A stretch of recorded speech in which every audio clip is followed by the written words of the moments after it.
I welcome you to A Moment with Venerable Dr. Tim Ashami. Today I want us to open our Bibles to 1 Kings chapter 22.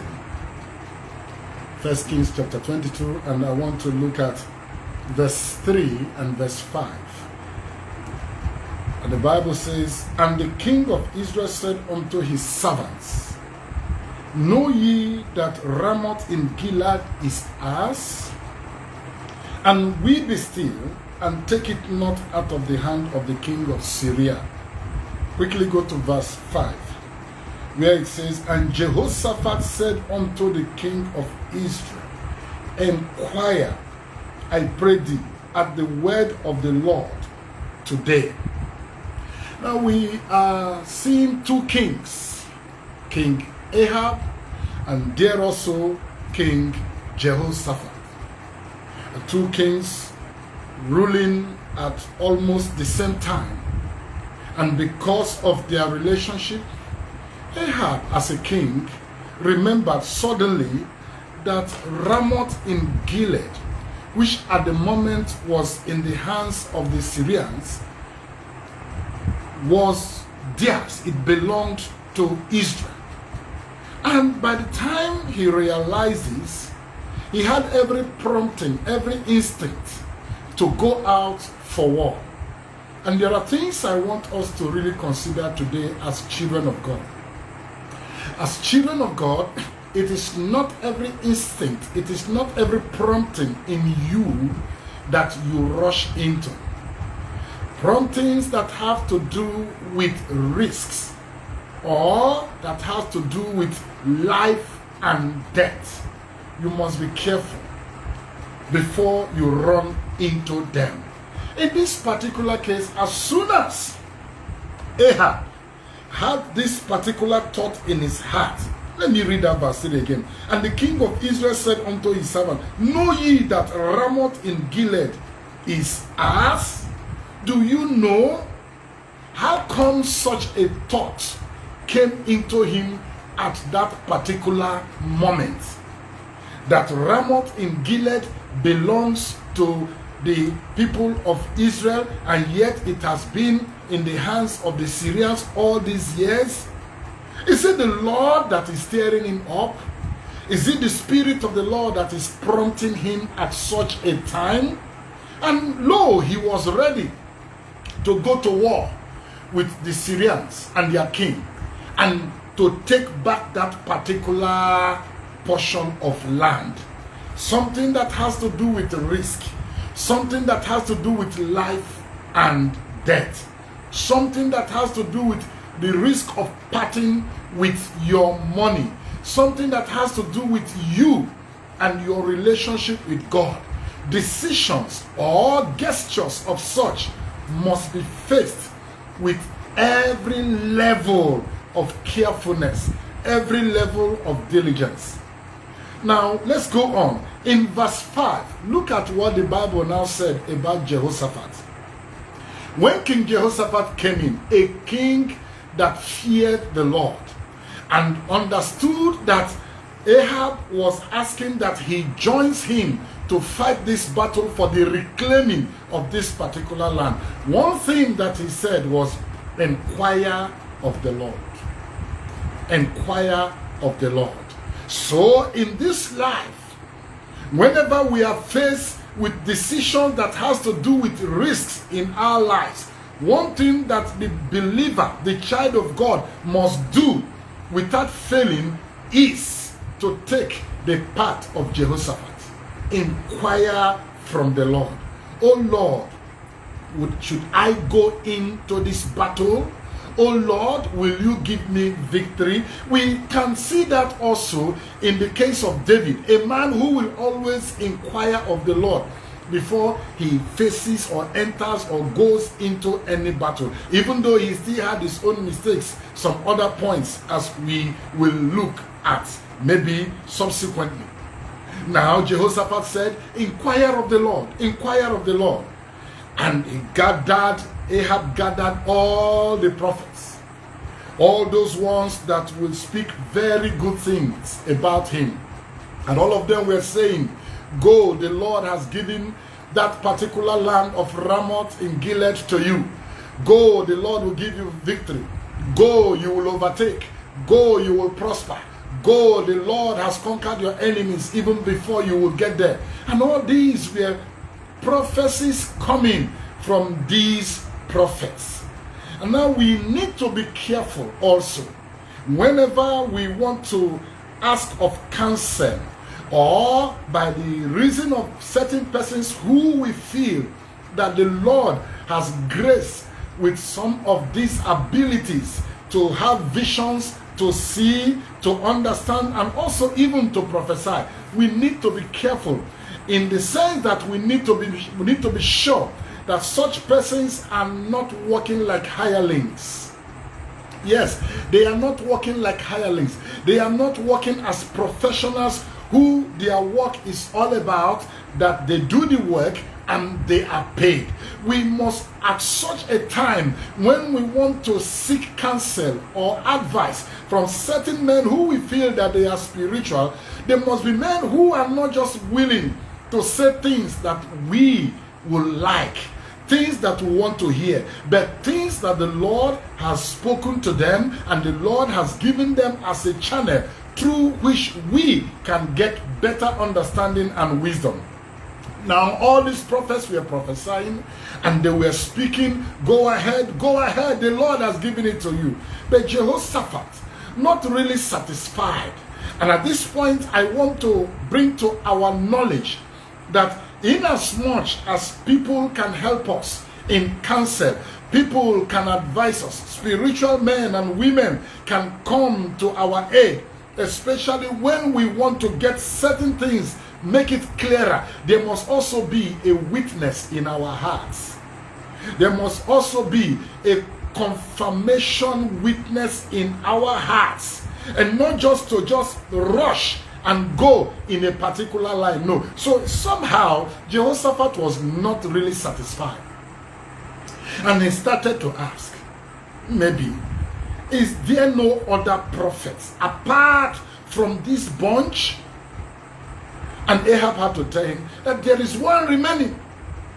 There is one prophet remaining. But this prophet never says anything good about me. All he sees about me, all he says about me is evil. Jehoshaphat insisted. He said, call that particular prophet. Bring him, let us also hear from him. Let us see whether what he will say will be in alignment with what this other prophet. Somehow, something is telling me, maybe that was what Jehoshaphat was saying, that these ones are not really saying the truth. These ones are more of sycophants. These ones are more of professionals. These ones just want to please you. They just want to say what you will hear. And they brought in Micaiah, another prophet. And he came. Initially, he wanted to just make jest. He said, oh, go ahead. Go ahead. The Lord has... No, but Ahab said, you see what I've just said? And they allowed Micaiah to speak. And at that particular point, he gave the total counsel of the Lord and from the Lord. And telling Ahab that if you go to this battle, you will not come back. I see Israel scattered like sheep without shepherd. And the king Ahab was wroth with him, and ordered that he be kept and fed with bread of affliction and water of affliction until he comes back from this particular battle. Now let's look at it very, very well. One, there was this mind, there was this pouring up, there was this kind of mindset, go up and fight. Have you discovered that many people have lost their lives because of a particular moment? Something just poured them up and said, go and do this particular thing. Without doing that particular thing, they wouldn't have even died. Go, make this travel at this particular time. Without making that travel, nothing would have happened. But something just poured them up. Go ahead, something pushing them. And somehow, you discover that if they don't do that according to the bidding of whatsoever spirit that was stirring them up at that particular time, they will not have rest. And that it is at such a time that we need men like Jehoshaphat in our lives, Whether you are a father, you need such men like Jehoshaphat in the form of your wife or in the form of your friends, or if you are a woman in the form of your husband, if you are a young boy, a young girl in the form of your mother or your father, that could tell you, just slow down a little about this. Let's have a second thought about this particular issue. It was at that particular time that Ahab decided to go into that battle. What was pouring him up? An hour of his destruction was coming. An hour of his destruction was at hand. And Jehoshaphat, who at that particular moment couldn't do anything more, was there with him, ready to support a friend. And at this point, Ahab decided to switch and told Jehoshaphat, you will wear the kingly robe while I disguise myself. And that almost cost Jehoshaphat his life. But you discover something again. And because he disguised himself in that battle, Ahab, it was difficult for the enemies to locate him. However, towards the end of the battle, they couldn't get him, even when they caught Jehoshaphat and he screamed that he was not the king of Israel. They left him. Yet, they couldn't get him. But while he was still disguised, even though as a king in the battlefront, the Bible said somebody just carelessly pulled his bow and his arrow, just shot it randomly into the air. And that arrow went until it found where Ahab was, where he was hiding, where he was disguised, and pierced through him. And through the rest of the time of the battle, he was seriously wounded and injured. And his blood was flowing until the end of the battle. He could not make it and he died. We need to be very, very careful in decisions that we make. Okay, as I said earlier on, if you look at the case of somebody like David again, somehow you discover that in 2 Samuel chapter 24, David decided to count the people of Israel. He decided to number them. Who was leading him? Who was steering him? Who commanded him? God was not involved in it. And as soon as he did it, the wrath of God came upon him and upon the entire people of Israel. We must be careful as children of God, as servants of God, in the decisions that has to do with God in our walk with him. Another aspect I want us to still bring into mind is Joshua chapter 9. In Joshua chapter 9, the Bible talked about what is called the deception of the Gibeonites. These were men who were, according to scriptures, 9 neighbors of the children of Israel at the time when Joshua was leading them. And the Bible mentioned something. He said, because they heard of all the great things that the Lord has been doing with Joshua, the battles that the Lord has been winning for this particular people, Israel, and they decided to come in disguise, in camouflage, and they came with stale bread. They came with their sandals very torn, bad, pouring ashes and dust upon their heads as though they have come from a very far place. And before Joshua will know it, out of sympathy and pity, he entered into a treaty or covenant with them. And this is another aspect. As a servant of God, as a man of God, as a sister in the Lord, as a brother in the Lord, and you want to enter into agreements, you want to enter into marriage, you want to enter into one kind of truce or the other, don't be in a hurry. Go ahead in the motive of Jehoshaphat. Go ahead and ask, make inquiry, thorough inquiry of the Lord. If it means every other thing to wait, for you to have a clear signal, wait. If it means that you will suffer temporary loss, no matter the pressure that is coming upon you, suffer that temporary loss than to suffer an eternal and a permanent loss because you entered into that covenant, that agreement in a hurry. What are we saying?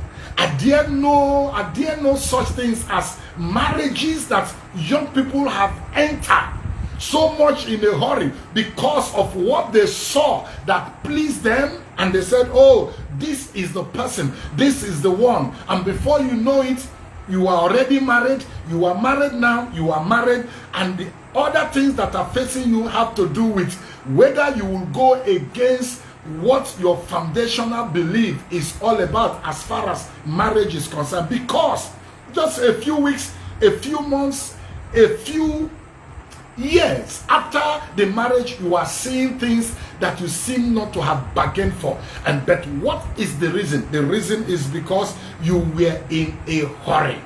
It has to touch so many aspects of our lives. You want to go ahead and relocate to somewhere? Make inquiry. You want to enter into covenants, truths, whether business or any sort? Make inquiry. You want to enter into a battle with somebody? Make inquiry. You want to eventually take some decisions as a servant of God and as a child of God? Make inquiry of the Lord. And as you do this, dear brethren and friends, the Lord will guide every footsteps so that you will not suffer loss. May the Lord bless you. I remain your brother, the Venerable Dr. Tim Ashama. May God bless you.